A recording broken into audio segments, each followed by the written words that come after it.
Hi, I'm Tova with Professor Pincushion, and today I'm going to show you how to create the scalloped hem. Why do a normal straight edge hem when you can add interest to your hemlines? The scalloped hem is named for its unique wavy hemline. This technique can easily be replicated on many of your garments. This vintage look will always be a classic. Let's go ahead and get started.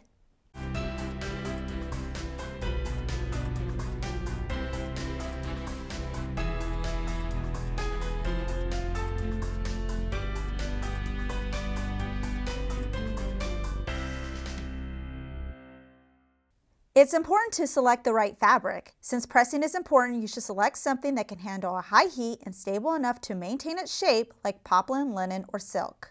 Measure the hemline of the garment you want to add your scallops to.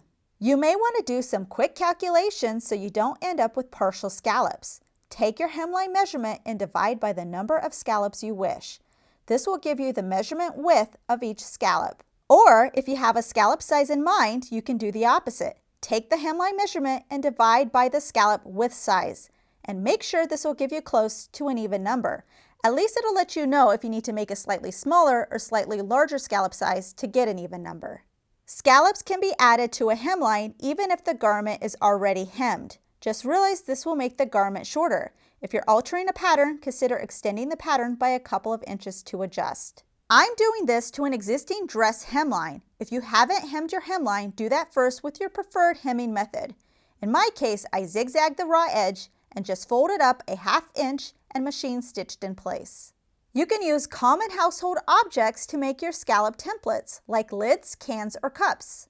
Use tape to mark your scallop measurement width. The distance between my tape edges is 3 inches. This will help maintain consistency. Trace it on a piece of paper to make sure that you like your scallop size. It's usually better to have a more shallow scallop than a deep scallop.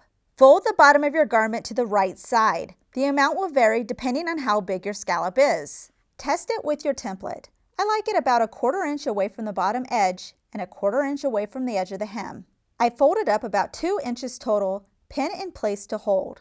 Now start drawing your scallops using your template with a fabric marker or chalk for the full circumference of the hem.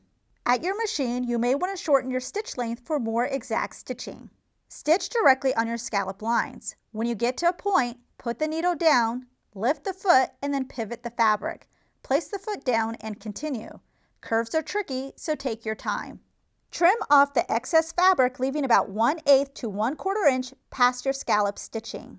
Clip notches for all the curved areas and for the scallop points. This will prevent bunching when it's turned right side out. Be careful not to cut your stitches. Flip the scallops right side out. Carefully press to get the scallop shape. The hem at the top is still loose.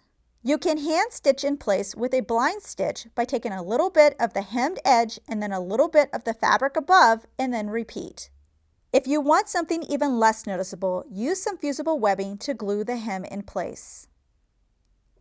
Looking at the right side of the garment, you'll see that the hemline now has a beautiful scalloped edge. Try it on dresses, skirts, shorts, and tops. We hope you enjoyed this tutorial. Please subscribe to get notified of our weekly releases. Also check out ProfessorPincushion.com to view our complete library with well over 350 sewing tutorials.